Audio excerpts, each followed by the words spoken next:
Ah!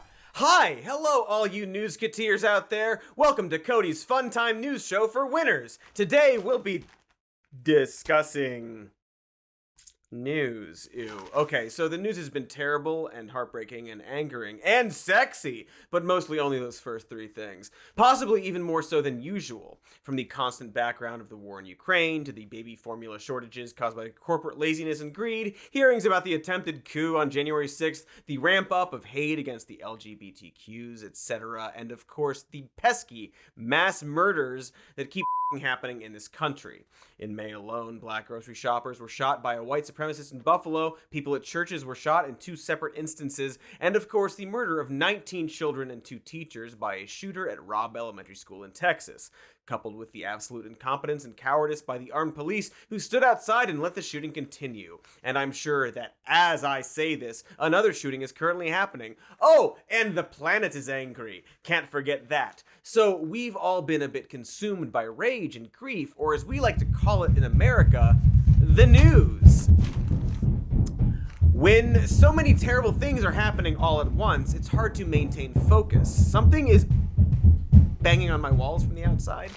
Not sure what that is, but let's just add it to the list. It's hard to focus on a single terrible thing right now, which is why the leaked Supreme Court draft overturning Roe v. Wade has kind of slipped out of the news, which is kind of wild, because roughly 50% of the country is about to lose a fundamental right to bodily autonomy, and 100% of the country is going to be deeply impacted. So we should probably talk about it. What is that? A f***ing moose? Am I being the rated? Gonna power through this. Okay, stripping people of their bodily autonomy and medical rights is extremely bad. And it's even worse that the GOP are celebrating this massive loss of human rights in the name of saving children. Because here's a secret. Well, it's not really a secret. More like a statement based on reality. But the GOP hates children. Or at the very least, couldn't give less of a shit about them when they're shot to death in schools, face poverty and hunger, or die due to a lack of medical care and resources. And we're just talking about the children in the United States. Children in other countries are worth less than dirt to conservatives. And honestly, also to establishment Democrats. Can't forget those useless Democrats. I'm going to talk more about how much the GOP and Dems hate children later, trust me. It'll be super fun. But first, we do need to talk about this whole overturning Roe v. Wade thing. Because going back almost 5 decades in human rights, progress is kind of a big deal. Or according to some big-brained experts, it's totally not, actually. Do you think that the states should have the right to be able to determine abortion laws?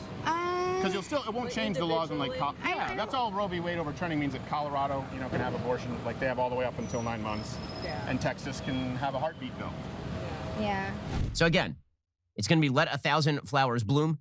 It's going to be each state gets to decide on its own specific abortion protocols, which is precisely what the Constitution suggested at the time. Most abortions now, even when you go to a clinic, are done with the pill.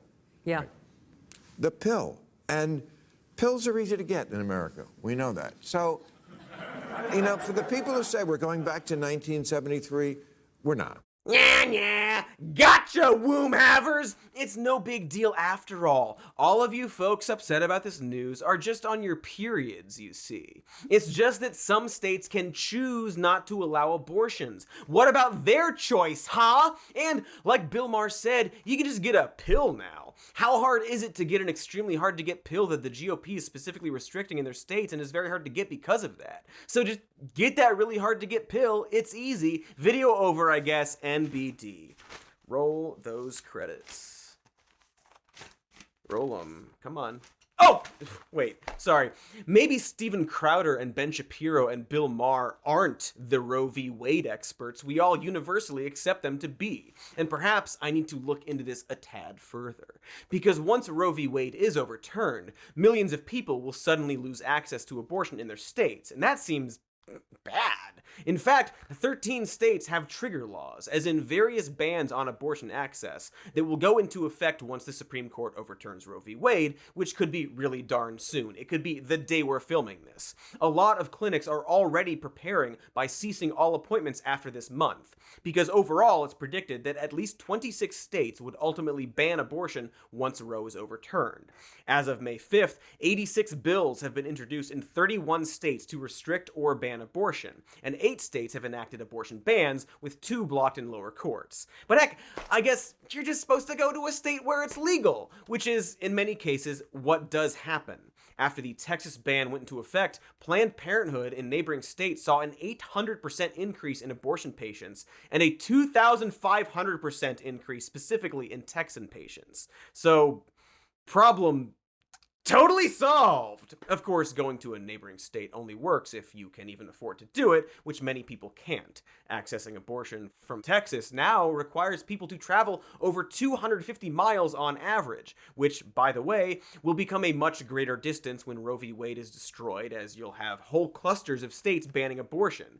So you either need money for a plane ticket, a car, gas for that car, which, by the way, yeah, lodging and savings to cover your lost wages. Currently in Texas, the strict timing requirements for people to obtain abortions may cost some people their jobs, since workers' rights are about as piss poor as reproductive rights. For those who live in poverty, who in 2014 accounted for half of everyone seeking abortions, this may be impossible, or lead to being even deeper in poverty. But sure, not a big deal, says Bill Maher, TV show host. So it's ban on abortions for the poor for now, because even if you have the money to go through the ordeal of traveling to get an abortion, anti-abortion states are looking into making that illegal as well. Lawmakers in Missouri are trying to pass a bill that would, in similar fashion to the Texas heartbeat law, allow individuals to sue anyone helping patients cross state lines for an abortion.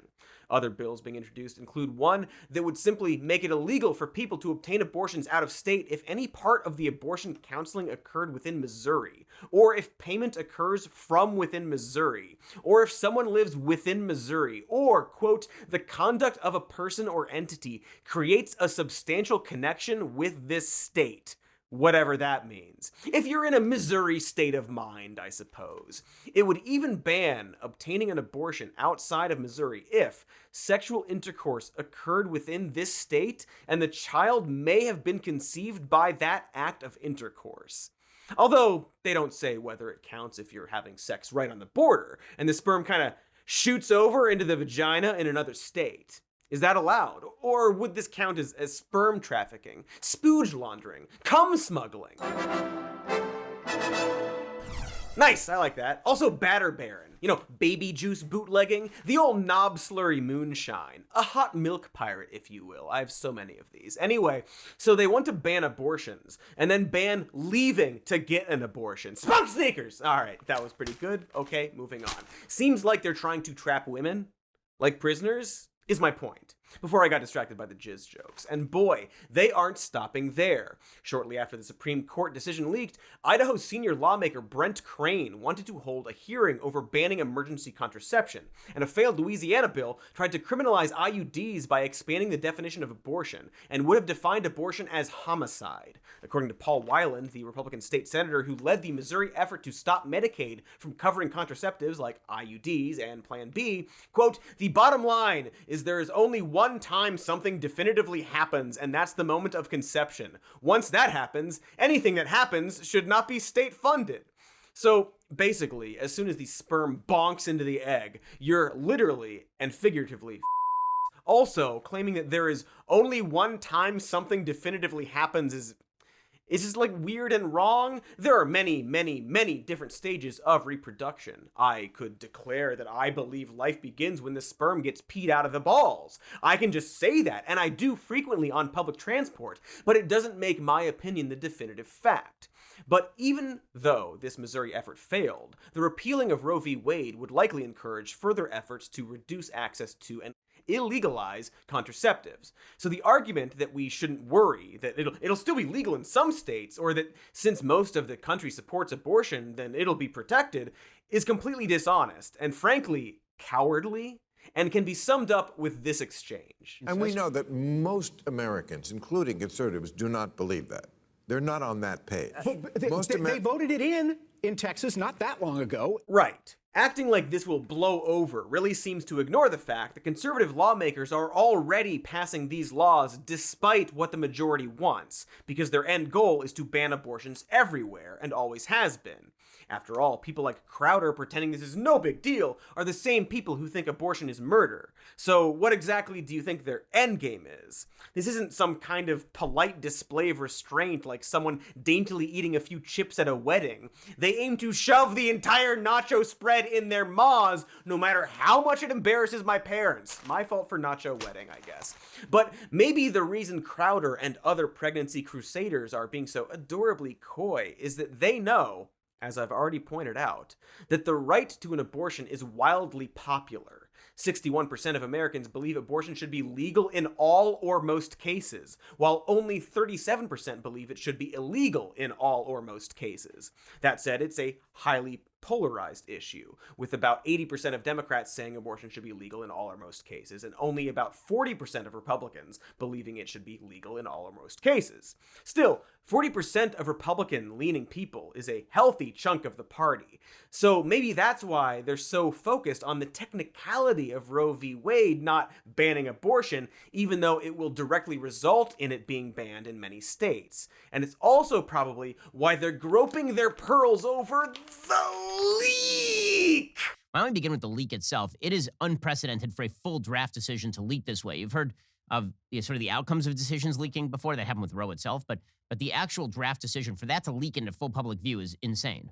This, coupled with the leak, demonstrates how the left is so obsessed with this issue that they're willing to delegitimize one of the most revered institutions in our system of government, an institution that, despite its flaws, warts and all, has served our country well. Sorry, interrupting the montage to point out how cool it is for Republican Senator Mike Lee to say the left is obsessed with abortion and not his own party, who are making laws to do bounty hunting on anyone helping someone get an abortion. Anyway, continue the montage of very serious people. Oh, can we actually get like some really dramatic music over it too? Institution that I'm a part of, if someone said that one line of one opinion would be leaked by anyone, and you would say that, oh, that's impossible. No one would ever do that.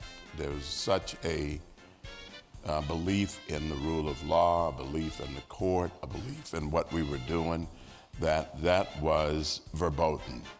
It was beyond anyone's understanding. Sorry, interrupting the montage again to point out that this dude's wife tried to privately pressure lawmakers into overturning Biden's presidential victory in favor of Trump. And when the Supreme Court ruled they would not take the case of Pennsylvania Republicans who wanted to challenge the election results, Clarence Thomas dissented. And it's hard to know how much of this is because he's a conservative shill or a shill for his wife. Anyway, continue the montage, which I get, it's not technically a montage anymore. Continue and then conclude the series of regularly interrupted clips, please. Let me explain this. Not a big fan of the leak. I'm glad to hear what we've heard. But let me give you a guess. I'm pretty sure the leak is from a leftist. Why? This is an intimidation tactic. Oh, my stars and garters, not the sanctity of the Supreme Court. Or wait, counterpoint.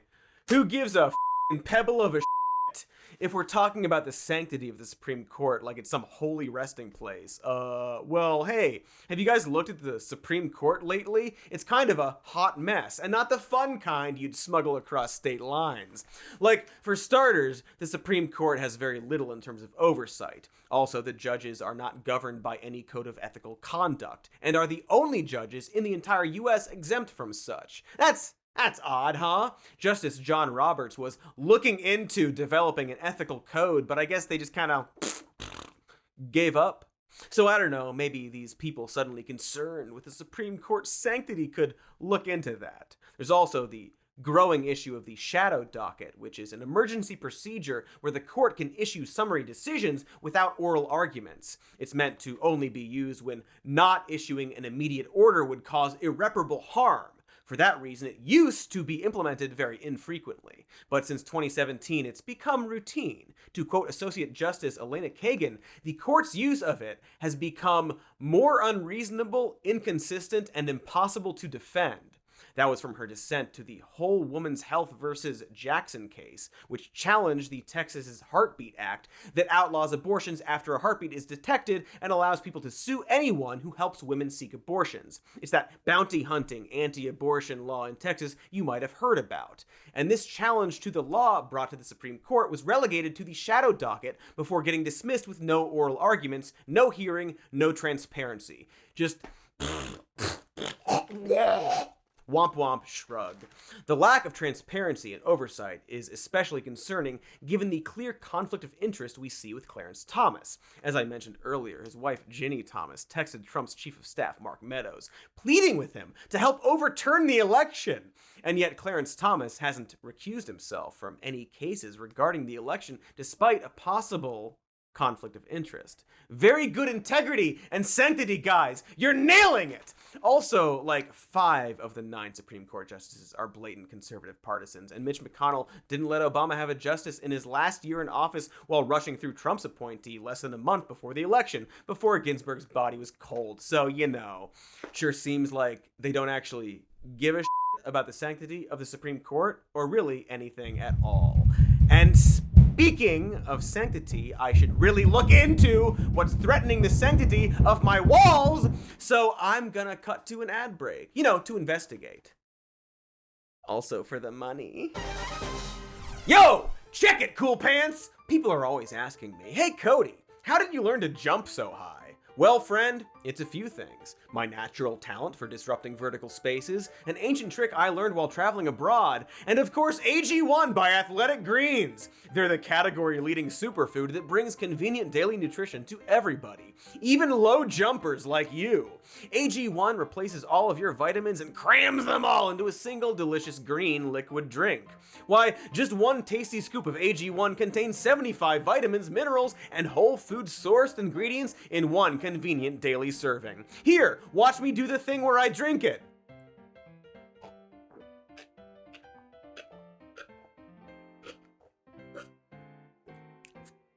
Yum tum tummies! Tums green in my bum! This is how I jump so high. Combined, of course, with the mystical properties I obtained traveling to the bygone city of Ottawa, Canada.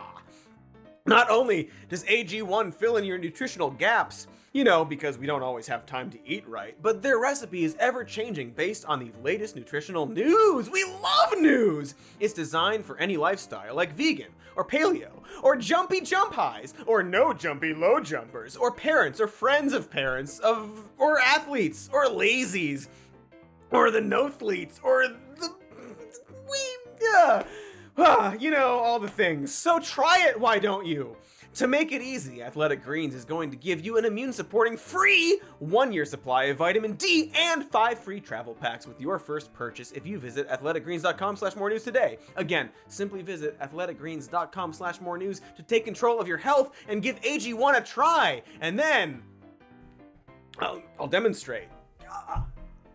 See? Real hot. Hey, we're back! Forgot to check outside my walls. I just sort of stared off for a while, trying to think of more sperm smuggling jokes, but I'm sure it's nothing. I mean, the banging is getting louder, and some of the drywall is beginning to crumble. But again, probably nothing. So we've talked about the conservative response to the Roe v. Wade news, and their assurances that it's totally fine, which means it's probably time to discuss the actual human consequences, as well as the medical science and, reality of it all. Because while all of the pundits in the world can opine on the abstracts or broad points, we should probably ask what overturning Roe v. Wade means for people with wombs. And no better way to do that than have me talk about it. Because as somebody without a womb, I can confidently say that oh my god! You're the moose? Is that my shirt? What? Get up! I'm trying to... What? Get Shoot. up. What? Shoo. Shooing. Shoot. What the... It's my turn. I'm the show captain now. You tore through my wall with your hands. I have a door. You could... Yep. Yeah, I'll call you if I need anything. Thank you. Thank you. You're welcome. Hey, folks. Katy Stoll here, representing and speaking for every single person on the planet who has a uterus. Yeah, I don't know if that's true. Oh, it is. Group text. Okay, so for starters, don't get me wrong, access to reproductive health affects everyone. In fact, even people who can't get pregnant are often able to cause pregnancies through this technique called and most well-adjusted people, when engaged in this, actually care about their partners and their health and their rights and so on. That said, the most severe consequences will, of course, fall on those whose uteruses are being meddled with, especially when it comes to their health and especially when it comes to the most vulnerable people. Because you know America's slogan, kick 'em while they're down and then piss on 'em, home of the brave, or something like that. The Texas abortion ban, for example, is going to disproportionately affect low-income, immigrant, Black, and Hispanic people. Black women are also disproportionately likely to die as a result of pregnancy. But of course, the health risks of restricting abortion will impact everyone with a uterus. Being denied access to abortion is linked to worse health outcomes because the risks of childbirth are far greater than any risk associated with abortion. In the worst case scenarios, people die giving birth. One study predicted a 21% increase in pregnancy-related deaths following a national abortion ban, and hundreds more women dying per year. And that would be even greater among the Black population, where pregnancy-related death would increase by over 30%. And we have known this since 1976, when the CDC found that restricting access to abortion increases the risk of death for the patient. And not only does the US have the worst maternal mortality rate compared to other rich countries, this rate goes up even higher in states where there are restrictions on abortions. In fact, it's over 50% higher than in less restrictive states. Not to mention that the states most likely to ban abortion already have higher rates of maternal mortality than the rest of the United States to begin with. In the 12 states in which abortions are restricted and are likely to be restricted further or banned outright, maternal mortality went up 38% due to those restrictions. And states that lack Planned Parenthood clinics saw an increase of mortality by 8%. All of that is to say, it seems like if you actually valued life, you would be concerned about those numbers and wonder why some states seem to be killing mothers way faster than other states. And this isn't exclusive to the United States either. Pretty much every country with abortion bans regularly kill women because of those bans. The WHO estimates that of the 67,800 women who die from abortion complications each year, 67,500 of those are in developing countries with restrictive abortion laws. And even when we're not talking about people seeking abortions, these laws tend to kill women who are experiencing complications during pregnancy. There are just so many heartbreaking stories about women dying because doctors didn't want to break a law to save them. Stories which, buckle up, I'm about to tell you right now, and warning, it might piss you off. It should piss you off. In Ireland, fetal heartbeat laws prevent doctors from performing abortions or inducing miscarriages unless they could prove that there was a threat to the mother's life. 31-year-old Savita Halapanavar died from a wanted pregnancy because, while doctors determined miscarriage was inevitable, they were too afraid of breaking the law to induce the miscarriage. Savita died of septic shock and multiple organ failure. In Nicaragua, 22-year-old Olga Reyes died after languishing in pain at the hospital for hours due to an ectopic pregnancy. Ectopic pregnancies, by the way, never viable. But the ban on abortion and potential prison sentences they faced made doctors fearful to treat her. In El Salvador, 33-year-old Manuela didn't have an abortion. She fell ill, went to the hospital, and miscarried. Instead of receiving care after her traumatic experience, she was handcuffed to her hospital bed and charged with homicide, despite the fact that it is typically impossible to tell the difference between an induced miscarriage and a natural miscarriage. Manuela died 2 years later of cancer while in prison. In Poland, 30-year-old Isabella died after her water broke early at 22 weeks. Despite it being legal in Poland to conduct an abortion in cases where the mother's life is in danger, doctors feared they wouldn't be able to prove this and wanted to wait for the baby's heart to stop inside of Isabella. Despite her pleas for help, Isabella died, and she left behind her 9-year-old daughter. Poland, like the US, once allowed for abortion, but in 2021 enacted basically a total ban. As we learned from Isabella's story, even though it has exceptions for the life of the mother, when doctors can face severe legal repercussions, they may delay treatment until it is too late. And now, They have a pregnancy registry, which can be used to track women who are pregnant and potentially investigate or even imprison women whose pregnancies end in miscarriage, much like the case of Manuela in El Salvador. In Brazil, abortion is illegal, and while, yes, there are exceptions for rape or risk to the mother's life, the far-right Bolsonaro government has introduced a regulation that requires doctors to gather evidence and report to the police anyone who comes to them for an abortion after being raped. Human Rights Watch points out that this is clearly meant to discourage rape survivors from seeking abortion, fearing arrest if the investigation finds that they weren't really raped. Anywho, that's just a few of the stories. And now you probably understand why I felt the deep, burning need to punch my way through Cody's wall. Abortion bans mean that pregnant people will be regarded as potential murder suspects if they miscarry, or at the very least, as disposable incubators, whose lives come third, after the fetus and then the hospital's liability. But pregnancy cultists argue that it's okay for people's bodies to not belong to them, for them to suffer, maybe even die, because this is in the name of saving an innocent life. So, okay, so let's break it down. What is this life that is worth stripping people of their rights and even their own lives? Ooh, should we make this a segment? I never get to do segments.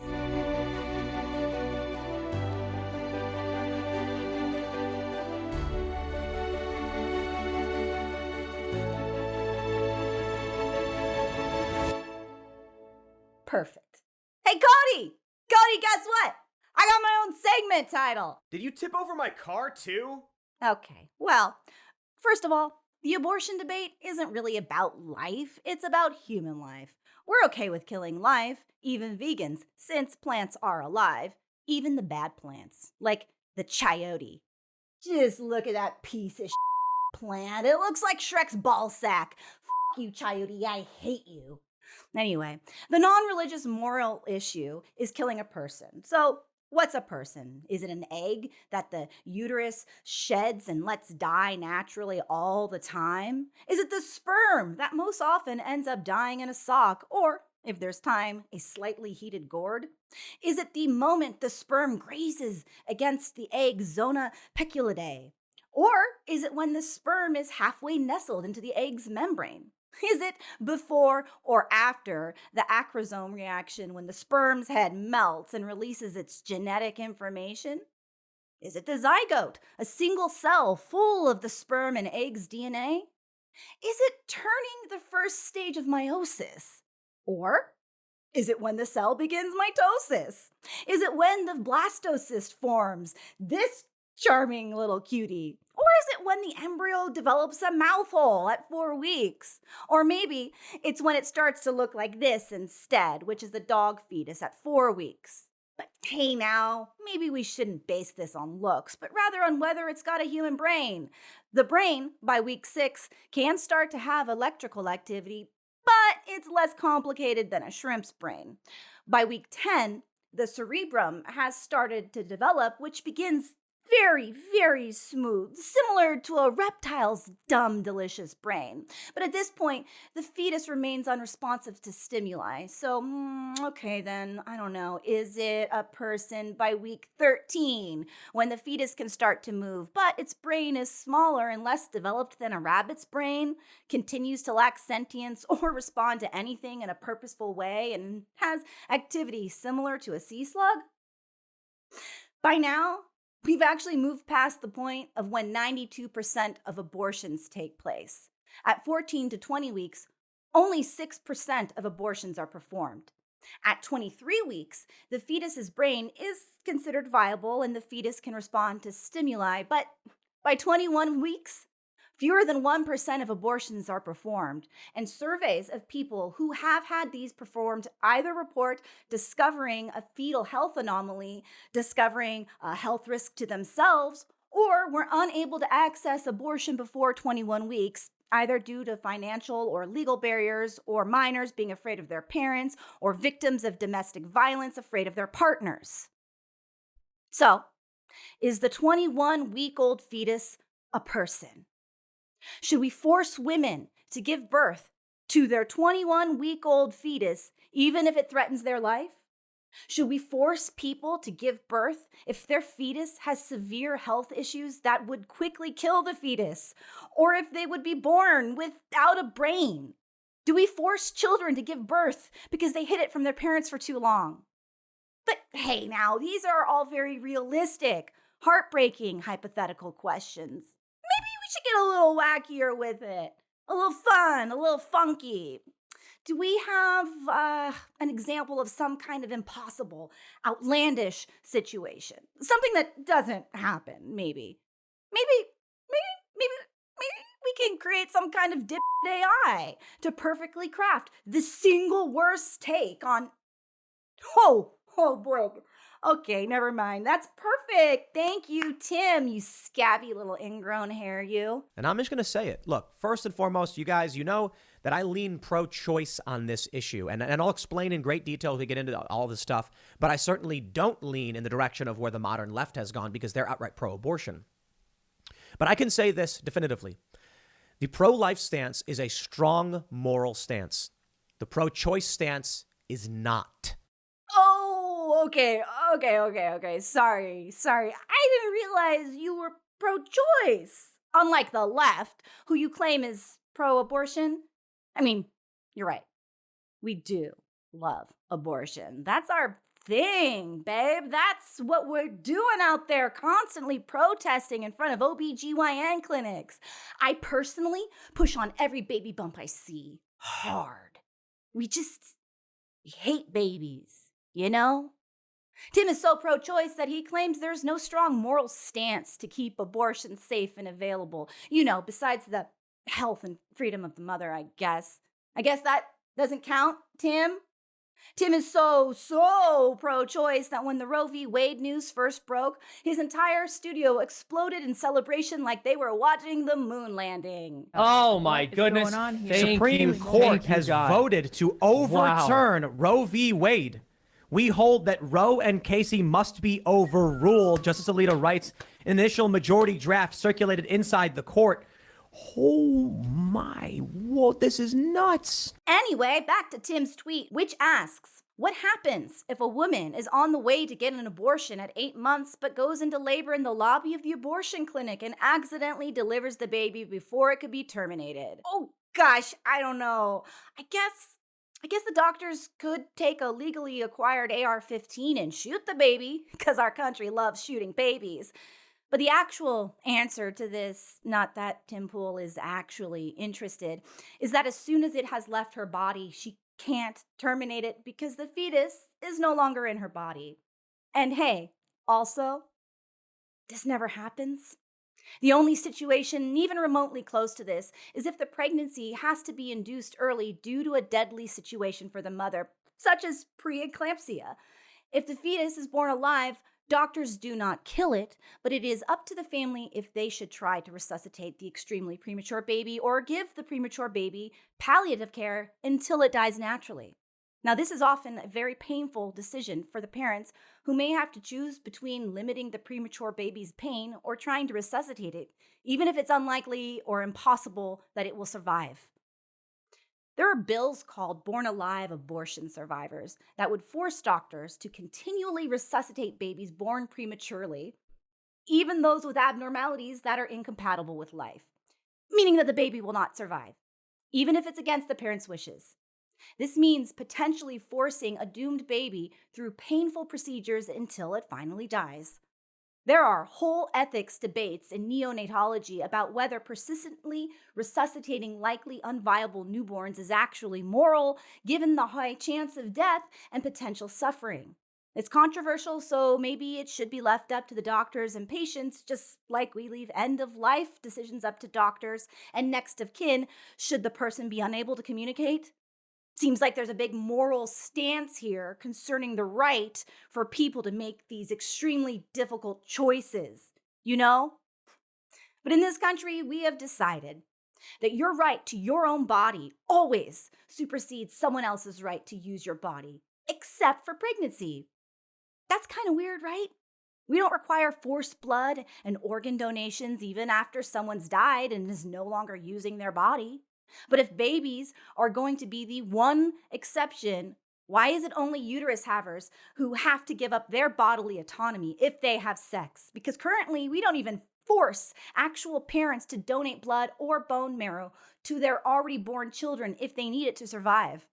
But a pregnant person has an obligation to the fetus that we don't require of anyone else.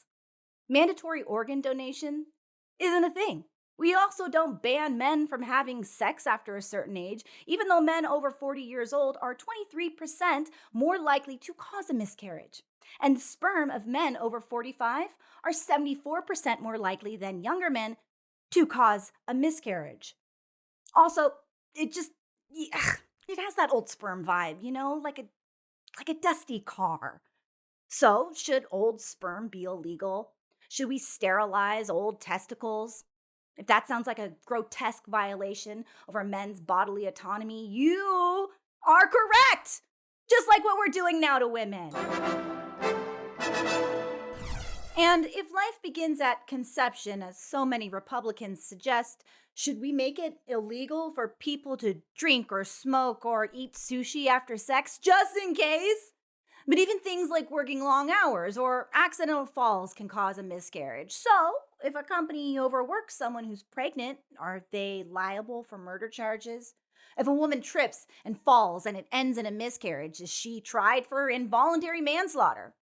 Do we want to live in a society of forced organ donation, treating every pregnant person as a potential criminal if they run too fast or eat sushi before they know they're pregnant, and chopping everyone's balls off after 45 years of age? 'Cause I'm ready, folks! I am ready! I got my organ harvesters and clamps and castration wrenches good to go.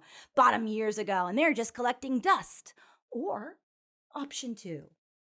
Maybe we should be in charge of our own bodies. Seems like that's a pretty clear moral stance to me.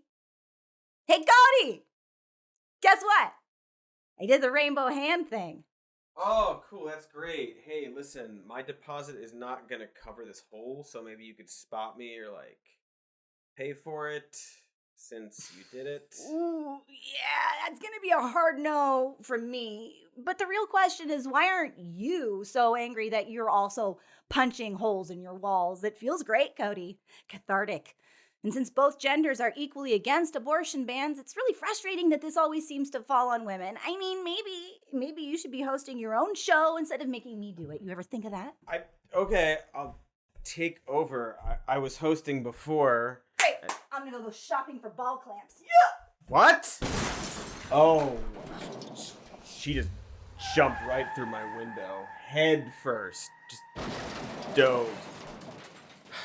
I might need to call my landlord. So, as Katy explained before she leapt out of my window and then flipped my car back over and then stole my car, and from the sounds of it immediately totaled my car and walked away unscathed, is that in terms of the medical and practical and scientific aspects, access to abortion is safer as well as fits with our country's general moral principle of bodily autonomy. Nor is the concept of life and when it starts anything but simple. And so ultimately, it seems like people should just have access to safe abortions and be allowed to make their own choices. Like America, the free place for freedom stuff. But ultimately, if you morally believe that all of these scientific, medical, and ethical issues are moot, because as soon as the sperm bonks into the egg, there's a soul, we're not going to try to change your mind. And so we need to talk about abortion as it relates to religion as well, even though we shouldn't have to. The belief in when or whether a soul comes into being, well, that's your religion. We can't disprove a religion because religion is based on belief, not science. Personally, I think we develop a soul the first time we look into Daniel Craig's eyes. For that is when we only truly become alive. So it's subjective and often religious. And isn't this country all about not dictating others based on your personal religion? I thought that was the main thing about America's founding, other than slavery and syphilis. So why would we dictate our abortion laws based on Christians? After all, other religions actually include the right to an abortion in their beliefs, as many sects of Judaism do. This is actually the reason behind a synagogue's lawsuit against a new Florida law that bans abortions after 15 weeks. The Jewish congregation in the complaint states that according to their religion, they believe abortion is required if necessary to protect the health, mental, or physical well-being of the woman. So what about their religious beliefs? It seems weird the people pushing religious freedom don't seem to care about this. Almost like they secretly want some kind of Christian theocracy. But it certainly can't be that, can it? So again, this is why you see Crowder and Shapiro whining about the leak or trying to convince people that Roe v. Wade getting killed is no big deal and you can just hop over to California. This is why Tim Pool has to pose impossible make-em-ups where someone gives birth in an abortion clinic. These logical facts before feelings dudes have to find ways not to actually argue their position because it just comes down to their religion and feelings. So they say, dumb shit like the Nazis had abortions, which, by the way, isn't true. Nazi Germany banned abortion and demanded the death penalty for those who sought abortions in cases where the vitality of the German people is threatened. The only time abortion was allowed was if it had a eugenics justification, aka disabilities, or big air quotes, undesirable races. The Nazis also banned doctors from providing information about abortions, something Germany has amazingly only recently changed. Seems weird to have any Nazi-era rules on the books over there. Like, even if they were innocuous laws, I'd still, abolish the Nazi laws and then reinstate any that are just regular laws, just to get that Nazi stink off of them. So banning abortions because you think that a sperm and egg cocktail makes a soul isn't exactly a logical argument. Luckily, Ben Shapiro is very good at making an emotional stance seem logical. The real question is, where do you draw the line? So you're going to draw the line at the heartbeat? Because it's very hard to draw the line at the heartbeat. There are people who are adults who are alive because of a pacemaker. They need some sort of outside force generating their heartbeat. Okay, are you going to do it based on brain function? Okay, well, what about people who are in a coma? Should we just kill them? Right? The problem is, anytime you draw any line other than the inception of the child, you end up drawing a false line that can also be applied to people who are adults. So either human life has intrinsic value or it doesn't. I think we both agree that adult human life has intrinsic value. Can we start from that premise? I believe that sentience is what gives something moral value, not necessarily being a human alone. Okay, because, so when you're asleep, can I stab you? I'm still considered sentient when I'm asleep. Okay, if you are in a coma from which you may awake, can I stab you? Well then, no. I guess not. I mean, I'm glad you answered that because I have no interest in actually murdering you. But that's still potential sentience, and it's still a potential. I agree. It is potential sentience. You know what else is potential sentience? Being a fetus. Got him! Roasted! Life begins at inception. Bwam! That baby fetus is just like you in a coma. So, his yummy logical argument is that we can't kill potential sentience. But, jizz is potential sentience down the line. That's why I name my jizz every time. So are the eggs that come out during menses. Should people have to save their menstruation and take it to an IVF clinic to get it inseminated? Should everyone who jerks off into their favorite body pillow of Lola Bunny get sent to jail? I mean, maybe, but not because of this. But that would be basically 100% of the country in jail for Lola Bunny jizz crimes. Look it up, the stats are out there. But it's especially interesting that Ben brought up a comatose patient as an example, because we actually don't force family members to keep people alive on life support machines, even in the case of children. Yes, we don't literally let strangers stab them, but as Katy mentioned earlier, this country is big on letting people choose what happens to their body or the bodies of their loved ones. If you were sentient in the 90s, you might recognize this as a whole exhausting thing we went through with the Terry Schiavo case. The courts ultimately deciding it was unconstitutional for the government to force a comatose patient to be kept on a feeding tube. Although in Ben's defense, I don't think he's ever been sentient. Or maybe weirdos like Ben disagree with the Schiavo case and would like to force families to keep their loved ones in a persistent vegetative state forever, despite their wishes. Even in this case, his argument still doesn't work. Notice a bit of word sleight of hand he does when he compares removing an embryo or fetus from your body to stabbing someone who is not a part of your body or using your body. But if, say, Morbius grabbed onto you and started sucking your blood, you'd actually be able to stab them in self-defense because they have suddenly robbed you of your bodily autonomy. I'm pretty sure that's why it's legal to tase Jared Leto on sight. Or, well, one of the reasons why. One of 15 reasons. Feel free to Google Jared Leto 15 to find out more. So, if embryos and fetuses grew in science fiction jars, or if humans laid eggs, we wouldn't be having this argument, mostly because we'd be too busy having delicious human egg omelets. The problem isn't that the embryo or fetus exists, it's that they are growing and using someone else's body. And so once again, by every other medical standard we have, everyone should be allowed to decide if their body should be used for this purpose. Not counting all the bullshit that comes with raising a child, pregnancy alone has a serious medical impact. It's not a person in a coma, Ben. But again, I think he knows that. But he can't just say that he feels like abortion is wrong. Also, just a thought, but maybe some of these guys have a bit of deep-seated sexism issues to work out. Well, that's what I have a theory. It's always really, really unattractive women who, for example, they bitch about catcalling, they bitch about abortion. And here's the thing. Women who are attracted, this is just a theory, just to be clear, this is just conjecture, okay? I'm not a doctor on ugly chicks. No. These often women want to be like, look, so everybody wants to catcall me, and I'm having so much sex that I have to have all these abortions, you guys. And everyone's like, right. Sure. Yeah, there it is. Great tight five, holster boy. So other than Crowder and Shapiro and basically every Republican lawmaker, maybe there are people out there who do believe in equal bodily autonomy for everyone, are pro-choice, and would be okay with abortion. But those people also see a morally gray area with late-term abortions, which is not a medical term, but a political one, by the way. That's worth talking about, because those are people who might easily be swayed into banning abortions completely. I think it's also what Tim Pool thinks he is. There are a lot of people who often say stuff like, I'm all for choice, but we need to draw a line. So logically, facts before feelings, etc., if you don't want late-term abortions, the best way to do that is to allow access to abortion early and remove any barrier to early intervention, which again is what 92% of abortions already are. Like we mentioned earlier, the reasons for that small percentage of later abortions, other than saving the mother's life or conditions for the fetus incompatible with life, is the person simply not having access to an abortion earlier. So, if we want all non-medical abortions to happen early, shouldn't we make it easier to have abortions right away? If it's really about that gray area of later abortions, the Tim Pools of the world should be really invested in making sure people have access to abortions as early and easily as possible. And shit, if you're really against abortion altogether, shouldn't you also be screaming from the rooftops for more access to sex education? Abstinence-only education actually raises teen pregnancies, while comprehensive sex education decreases them.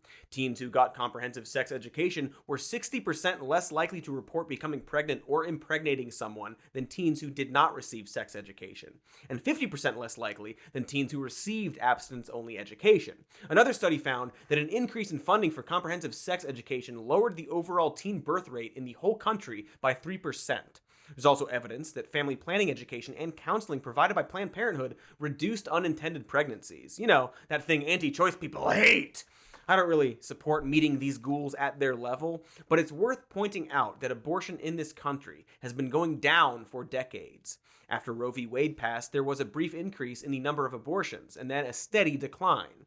This is a trend seen in other countries around the world with legal abortion. In fact, nations studied that had more restrictive abortion laws actually saw an increase in the rates of abortion. This doesn't necessarily mean that abortion restrictions directly cause abortions, or a lack of those laws directly causes the rates to go down, but it could be that societies with more restrictions may also limit other aspects of reproductive education, health, and control, which would then result in more unintended pregnancies and more abortions. And so if you actually wanted fewer abortions, or really valued all life, it's actually against your goal to eliminate places like Planned Parenthood. It's against your goal to support the GOP's agenda on healthcare in general. For example, the Affordable Care Act may have led to greater access to contraceptives, which has, according to the Guttmacher Institute, driven the long-term decline in adolescent pregnancies and births. But since providing people healthcare, contraceptives, and education is too communist, it's apparently much easier to blame women, or anyone who can get pregnant. Ooh, and also immigrants! We love blaming immigrants for junk and stuff. Because maybe, just maybe, for some of these people, it's not actually about preserving life at all, so much as preserving a population. The white population, to be specific. As you might have already heard, there's this thing going around called the Great Replacement Theory. It's a white nationalist belief that white people are being replaced by brown people, which is espoused by right-wing terrorists and Tucker Carlson, the "and" there being optional. And this flaccid Nazi hogwash is also often used as a justification to ban abortion. To quote the head of the Conservative Political Action Conference, Matt Schlapp, if you say there is a population problem in a country, but you're killing millions of your own people through legalized abortion every year, if that were to be reduced, some of that problem is solved. If you're worried about this quote-unquote replacement, why don't we start there? Start with allowing our own people to live. This is where we get into that Handmaid's Tale. The people casually pitching we turn American women, white American women, into baby factories to keep those damn immigrants from living here? Somehow? Now, I'm not here to call every anti-choice person a white supremacist, just Tucker Carlson. But I do think that this anti-abortion stuff, combined with the GOP's total unwillingness to support contraception or actual sex education, combined with their absolutely up views and policies on rape and incest, feels like it's purposefully designed to force women to have babies they don't want. Either because of some religious or traditional view of what a woman is supposed to be, a secret need to control women, or yeah, maybe some of them are white supremacists. What they certainly aren't worried about is actually protecting children. And in fact, they might hate children. It sounds harsh, but I'm just going by every single one of their legislative actions when it comes to children. Remember when I said we'd talk about how the GOP and Dems sure hate children? This is that part. And as a disclaimer, nothing against people who hate children. I hate children all the time. Just this morning, I threw a brick at a school bus. But it's pretty darn hypocritical of these people claiming to be pro-life to ignore all of the actual health problems that kids in this country face every day. Like I mentioned earlier, our infant mortality rates are a joke, but not like a ha-ha joke, compared to other rich and even much less rich countries. We're worse than Latvia, whose per capita GDP is less than a fourth of that of the US. Research has shown that the disparity between our infant mortality rates and other countries actually increases after birth and in the first few months. It seems like prenatal death of babies is not as significantly different than the postnatal death of babies, especially once they reach a month of age. So we are failing babies once they're born and trying to survive their first few months. Socioeconomic factors seem to be driving this almost entirely. According to this study, why is infant mortality higher in the United States than in Europe? Higher US post-neonatal mortality relative to Europe is due entirely, or almost entirely, to higher mortality among disadvantaged groups. So if you care about these babies' lives, you should support spending on welfare for parents, such as child tax credits, which Republicans and pseudo-Republicans oppose. Sad trombone noise, or maybe sad baby noise? Sad baby playing a sad trombone noise. Beautiful. Good. Hey, aside, it's actually really hard to work jokes into a video about dead kids and abortion, but we're doing it! Ha ha ha ha ha ha. Anywho, school children can get bent and go hungry, says Mitch McConnell, who wants to, big air quotes, defend innocent human life. And don't get me started on children who weren't lucky enough to be born on America brand dirt. If conservatives love children, they should be opposing sanctions in Afghanistan, which are predicted to kill 1 million children due to starvation if they're not stopped. But Republicans are, of course, in favor of sanctions, as is the Biden administration who imposed them. Republicans, as well as establishment Democrats, also oppose the proposal by Congresswoman Pramila Jayapal that would assess the sanctions to see where they could be eased to save children's lives. So, kind of seems like they hate children, or maybe it's cold indifference. But they sure aren't indifferent when it comes to embryos, because when it comes right down to it, they like the embryos, fetuses, heck, even the blastocysts more than fully realized children. Probably because the embryos don't need money for schools or medical care. The fetus can't protest climate change or have opinions or come out as gay or trans and get sent to conversion torture camps. A blastocyst is a model citizen because it has no free will. It's just the vague concept of a person without any complex details, like a crash test dummy or Gwyneth Paltrow. So maybe that's why there's so much more concern with fighting for the zygote's right than for children to be able to go to school without getting murdered. We've had many instances of mass murder of children, even though it sure seems like one is too many. But even after Columbine, Sandy Hook, Stoneman Douglas High, and now the Robb Elementary School in Uvalde, the only answer Republicans have to, hey, are children dying in their own schools, is proposing dumb like invading schools with former military members. Yeah, just put the military in schools. It'll be a great learning tool to teach children about imperialism. Other solutions include Ted Cruz's get rid of all the doors except one door in schools, which is a good way to turn a school into a death cube in the case of a fire, or just a regular prison. Or like the other solution is arming teachers, which is weird given that Republicans now think teachers are brainwashing and grooming children. So they obviously want to give those teachers guns? Not to mention, now you have a school full of guns for kids to find. Like the world's worst scavenger hunt. Ooh boy. But you don't even have to agree with banning guns to realize no more doors or put the military in schools aren't serious solutions to the problem. There are tons of gun safety regulations and laws that lie between total ban and give all the teachers and kids and the class hamster guns. But the reason these pro-life Republicans are uninterested in any serious conversation about gun safety is that it's hard. It means the NRA stops paying their campaigns millions and millions of dollars. It means they have to face their own gun culture and maybe change it. But that's hard. Making sure that children are well taken care of, fed, safe, and happy is hard. But it's just much easier simply to put all of that responsibility on pregnant people, force them to give birth, give them no financial support, and then blame them if they're too poor to care for their child, all while pretending to care about children. But at least there are people who do actually care about other people, about children, and anyone who might be forced through a pregnancy. And guess what? I'm looking at them right now. Literally, my pigeon army sees all! So if you want to help out, you can donate to the Gulf Coast Planned Parenthood that is helping people in Louisiana and Texas. You can also be compassionate towards people who are being held hostage in their own states by anti-abortion laws. You can donate to the National Network of Abortion Funds, which helps people seeking abortions. And if you care about children's lives, maybe consider donating to the World Food Program, which provides food to children and schools and people all over the world. But you don't need money to help. You can just, talk to people.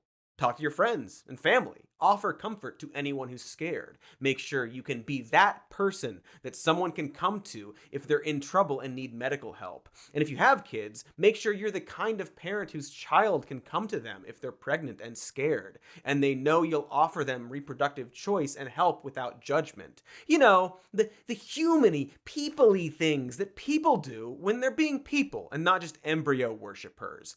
Because this is about everyone. It's not gender specific. It's a fight for basic bodily autonomy and the choice to be a parent for everyone. And if we don't push back, it's not going to stop at abortion. It's not even going to stop at contraception. It's going to keep going for as long as we let a minority of conservatives continue to push their religious beliefs on the rest of the population, which is why I'm going to go, punch a hole through my wall, is what the lesson here is today, apparently.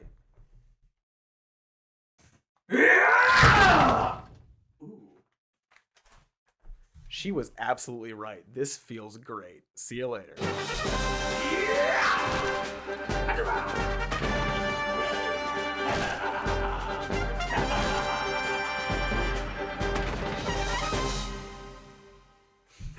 I need a new house. I ruined it with my fists. But that's therapy. Hey folks, thank you so much for watching that completely uplifting episode. You can hit like, you can hit subscribe for future videos. You can go to our Patreon for exclusive content. You can listen to our podcast, Even More News. And those are the things I'm supposed to say. Cody, you're making me very uncomfortable. He hates when I host. No, I like it. It's good.